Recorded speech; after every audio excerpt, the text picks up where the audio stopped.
तो class radial wave function में बस हमें ग्राफ पढ़ना है। 1s का ग्राफ कहीं भी टच नहीं करेगा। क्या है, शाई और आर के बीच में ग्राफ बनेंगे। शाई क्या होता है, the maximum region of finding electron around the space of the orbit, and R क्या है, न्यूक्लियस से लेके शेल तक का डिस्टेंस। इसमें कुछ ज्यादा दिमाग लगा के समझना नहीं है, बस इन ग्राफ्स को आपको पता लगाना है कि ग्राफ्स कौन से ग्राफ आएंगे, पता लगाना 1s का कौन सा है, 2s का कौन सा है, 2p से ऊपर की ग्राफ आपके कोर्स में नहीं है। 2s के तीनों ग्राफ 2s की कैसे, देखो एक एक जगह टच कर रहे हो x एक्सिस को। Now what is the graph of 2p? 2p और 1s पे क्या डिफरेंस पता चलेगा, 1s का ऑलवेज डिक्रीजिंग। ठीक है, मैंने लिखवाया भी है। और 2p का क्या है, बेल शेप। और 2s का ग्राफ क्या होगा, जो किसी एक पॉइंट पे x एक्सिस को टच कर लेगा। Is that clear? समझ आ गया? बस ये ग्राफ आपको समझने एज इट इज पता होने चाहिए, इनके ग्राफ्स होते हैं। हेडिंग डालो शेप्स ऑफ ऑर्बिटल, और तभी पढ़ाऊंगी नोड और नोडल रीजन। चलो, ये हमने ग्राफ सीखा। ग्राफ के बेसिस पर आपके पास एग्जाम में डायरेक्ट क्वेश्चन आ सकता है। ग्राफ दिया होगा और पूछा जाएगा ये किसका ग्राफ है। बस 2s के 3 टाइप, इससे ज्यादा टाइप भी आ सकते हैं। बस ये ध्यान रख लेना कि 2s का ग्राफ x एक्सिस को कहां टच करेगा, किसी एक पॉइंट पे। अब तुम लोगों को ये तो पता है कि हमारे जो इलेक्ट्रॉन्स हैं वो ऑर्बिट में घूमते हैं, और ऑर्बिट में भी आसपास कहां होते हैं, ऑर्बिटल्स में। पर पता है हमारे एटम के आसपास कुछ ऐसी जगह होती है जहां पे इलेक्ट्रॉन आएगा ही नहीं। अगर आप देखो, मैं इस इलेक्ट्रॉन का एक रीजन बना दूं, तो क्या इस जगह इलेक्ट्रॉन आएगा?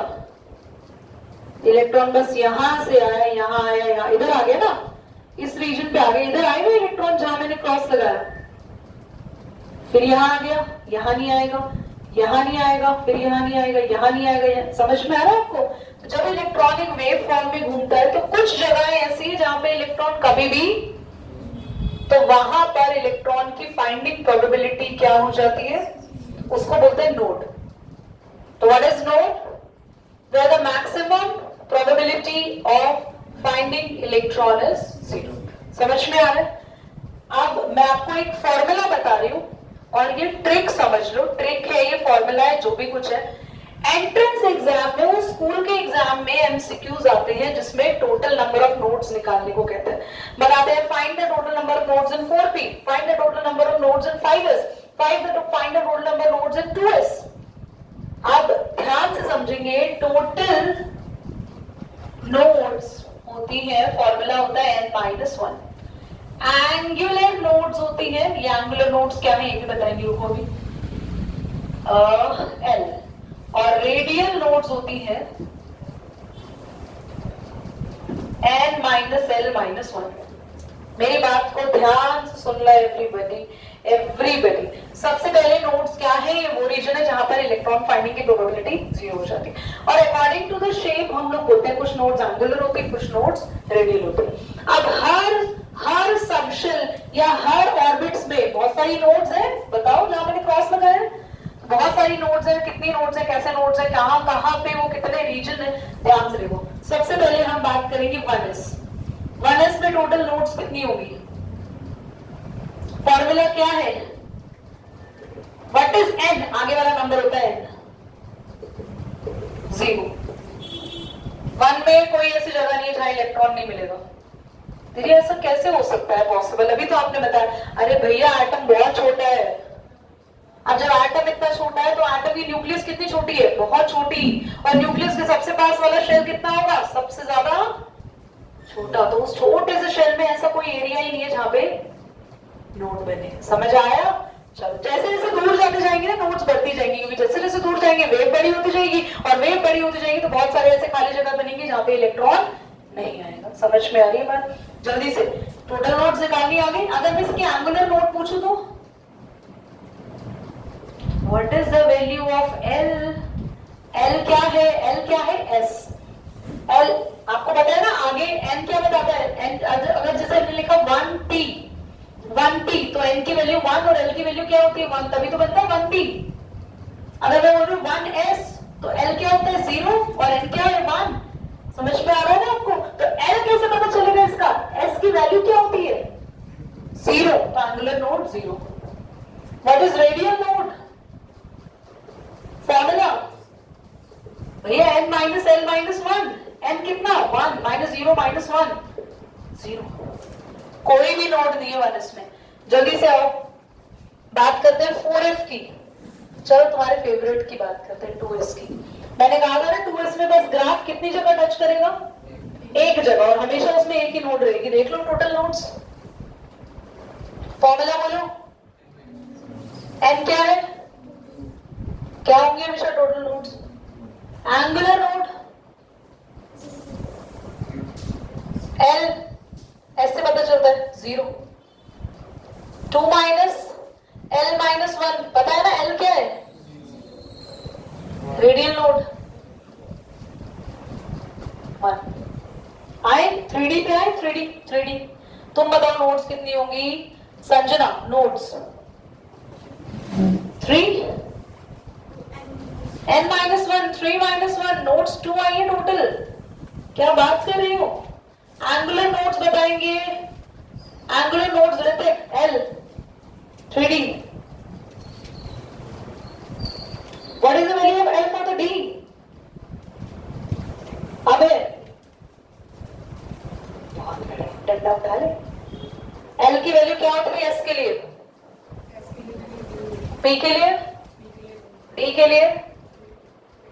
तो फिर क्या क्यों नहीं आता? What is the value of l? 2. Angular node 2. Radial nodes n minus l minus 1। n कितना 3 minus l कितना 2 minus 1 कितना आ गया 0। और पता है एंगुलर और रेडियल नोड्स को प्लस करके ही आती है टोटल नोड्स। कर लो plus angular plus radial 0 plus 0, इससे टोटल नोड्स भी कितनी आई 0। Angular 0 radial 1 0 plus 1 total node भी 1। इधर आ जाओ एंगुलर 2 रेडियल नोड 0 2 प्लस 0 2। समझ में आया? ये कॉन्सेप्ट है वेरी इंपॉर्टेंट, नोट करो। तो शेप्स में सबसे पहले हम एस ऑर्बिटल की शेप्स पढ़ेंगे। एस में हमें पढ़ना है 1s एंड 2s, और ज्यादा नहीं पढ़ना।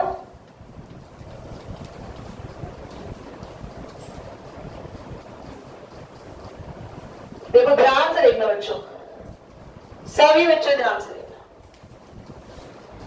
एस में आपको 1s सॉरी 2s। p की l की वैल्यू बताओ कितनी होती है? p की l की वैल्यू हाँ 1। Very good. p की l की वैल्यू क्या होती है 1। तो n क्या होगा? ऑर्बिटल्स कितने हैं इसमें? p से लेके आगे तक ना जितने ऑर्बिटल्स होते हैं उतनी शेप होती है। तो p में 3 ऑर्बिटल है, px py। s का क्यों नहीं पढ़ा रहे भैया? s का l क्या है? तो ऑर्बिटल भी क्या है? तो इसीलिए s की एक ही शेप होती है, अलग अलग टाइप की शेप नहीं है। वही 1s की होगी, वही 2s की होगी, वही 3s की होगी, वही 4s 5s सबकी सेम ही शेप होगी। पर p में क्या होगा? 2p 3p 4p 5p सबकी कितनी शेप होगी? क्यों? क्योंकि इसकी l की वैल्यू 1 और ऑर्बिटल्स कितने हैं 3। जल्दी से आते हैं d। l की वैल्यू, ऑर्बिटल्स कितने हैं देख लो। तो d की कितनी शेप होंगी? dxy dyz dzx x square minus y square dz square. और ये पांचों शेप याद करनी है, यहाँ तीनों शेप याद करनी है, यहाँ बस एक ही शेप है। एस की शेप कैसी होती है? स्फेरिकल। बस 1s। फर्क क्या होगा दीदी 1s 2s में? 2s की नोड्स बताओ कितनी है? जल्दी बताओ हाउ मेनी नोड्स? 2s में कितनी नोड्स है? Total nodes quickly. n-1 n-1। तो जितनी नोड है ना उतना ऐसे एक रीजन छोड़ देना खाली। दीदी खाली रीजन क्यों बना रहे हो आप? ये खाली रीजन क्यों बनाया? ये इसका मतलब है नोड है, यहाँ पे नोड बना है। अगर 3s का बनाना हो जल्दी बताओ, 3s में कितनी नोड्स होंगे क्विकली? 2। तो उसमें हम ये 2 नोड्स हैं। तो अब तो तुम्हें कोई 10s बोले तो हम 10s भी बना दोगे। आ गया S में सबका कैसा रहेगा? स्फेरिकल। और जैसे जैसे बढ़ते जाएंगे वैसे वैसे चेंज क्या आता जाएगा? नोड्स बढ़ते जाएंगे। इसमें चाहे 2p का, 3p का, 4p का, 5p का, किसी का भी बनाओ ऐसा सेम शेप रहता है, अलग नहीं होता। px का शेप देखो, x पे ऐसे डंबल बना दो। py जल्दी बोलो py। अरे बता दो भैया, खुद बता दो। y पे डंबल बना दो। और pz बन गया। ये px, ये py, ये pz। पढ़ के रहे किसकी शेप है? ऑर्बिटल्स की शेप है। ऑर्बिटल कौन है? जो ऑर्बिट के आसपास का रास्ता है कि इलेक्ट्रॉन किस तरीके से घूम रहा है। S में तो इतना छोटा है कि स्फेरिकल फॉर्म में ही घूम रहा है, पर P में इस तरीके से डबल फॉर्म में इलेक्ट्रॉन रोटेट करता है। यहाँ जो D की शेप देखो, x y, x पे बनाएंगे और y पे। y z क्विकली, y पे z पे। Is it clear? समझ में आ रहा है? नहीं मैंने गलत बनवा दिया भैया, और तुम हाँ और कर रहे हो। इन्हें समझ भी आ जाता है गलत। कितने अच्छे अच्छे। ध्यान से देखो, एक्स वाई में एक्स और वाई के बीच में बनेगा, वाई जेड में वाई और जेड के बीच में बनेगा। देखना,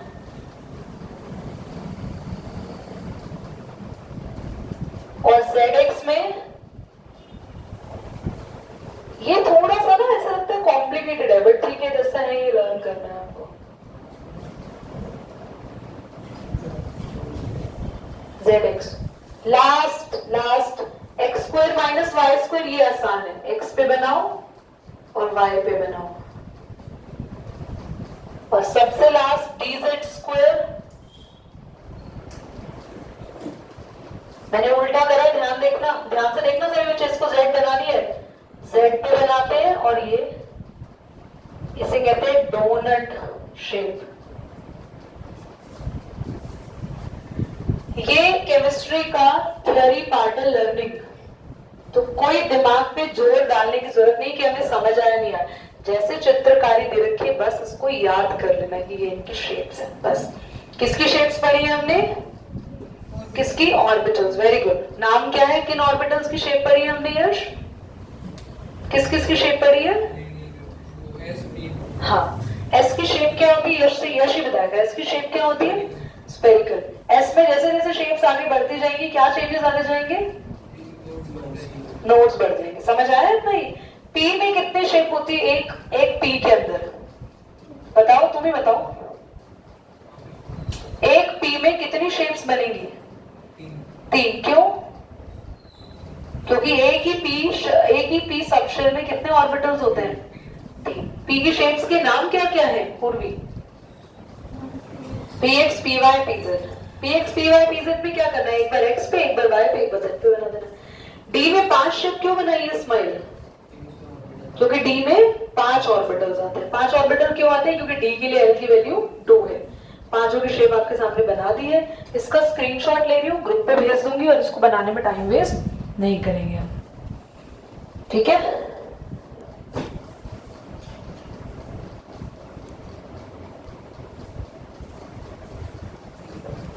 ध्यान से सीखेंगे सभी बच्चे।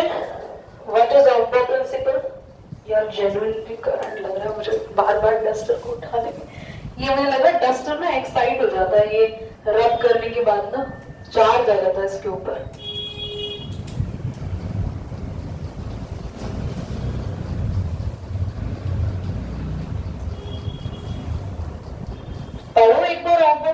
बच्चों?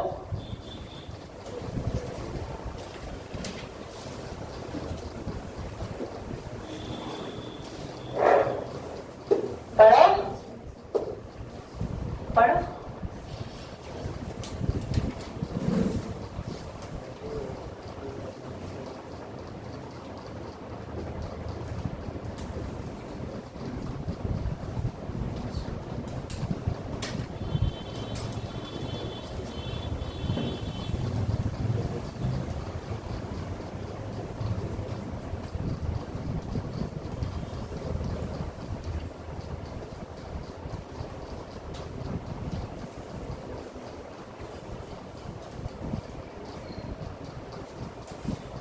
ये आपको याद कर लेना है।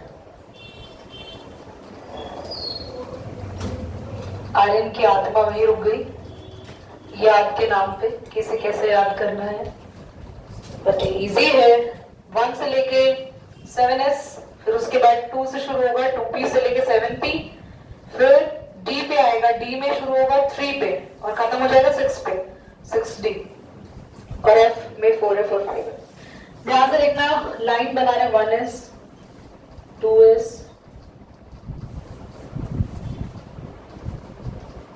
3s 3p 4s। आप अपनी बुक में देखो, ये बना हुआ है, देखो